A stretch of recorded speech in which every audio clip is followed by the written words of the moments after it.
All right, welcome back. Now that we have softened the skin, let's go ahead and organize our layers a little bit. I'm going to name this layer 13 soft, and then I'll hold down the shift key, click in the top layer, and then press Command G on a Mac, Control G on a PC. Let's name this R7-skin. Let's go ahead and name R6-eyes. All right.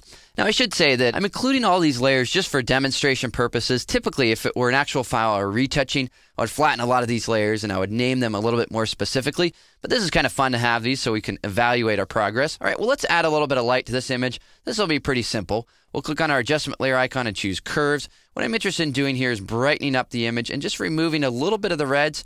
And the reds that I want to remove are from down here. So I grab that target adjustment tool and just bring those down just a touch. It's nothing huge, but just a little bit of removal of those. Okay, great. Next thing I'm going to do is go into my mask panel and choose invert. Now that I've done that, I'll double click the mask tab there to close that. And in this mask, I'm going to grab my brush. I'm going to paint with a pretty high opacity, somewhere 70 or 80 or so.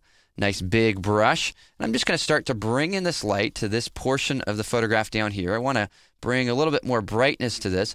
One of the reasons why I want to do that is the face is really bright. If you look at that, there's a lot of light that's caught on that face there, and I just want to bring a touch of that down below. Next, I'll press 4 to go to 40%, and I'm going to bring a little bit of this kind of look into the face here. Not too much, just a touch.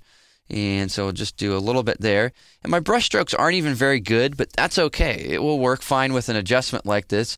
Now, if yours are really bad, you can always go to Filter, Blur, Gaussian Blur. We've learned that trick before, right? We can take a look at our brush strokes. Here they are. Again, they're just pretty soft, and we can soften them up even more. And when it comes to light, it's nice to have nice smooth transitions. Here's our before and then after. It's a subtle little enhancement, but it works on the color and the brightness just a bit, and I think that's nice. Now, when I look at the face, I realize, you know what? I don't want it there, so I'm going to grab my brush, press 0 on the keyboard. I'm just going to mask that out for a bit.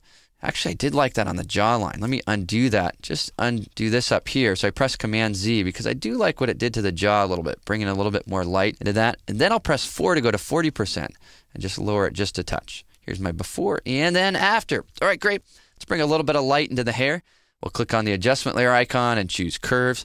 Now with curves, I'm going to go ahead and brighten, and I'm just focusing in on the hair. I could also work on the color a little bit if I was interested in modifying that. In this case, I think the color is pretty good. So I'm just going to do a little bit of brightening. Go to my masks, invert that, and then with a nice small brush, I'm at 40% opacity. That should be fine. Let's paint with white and just start to bring out some of this.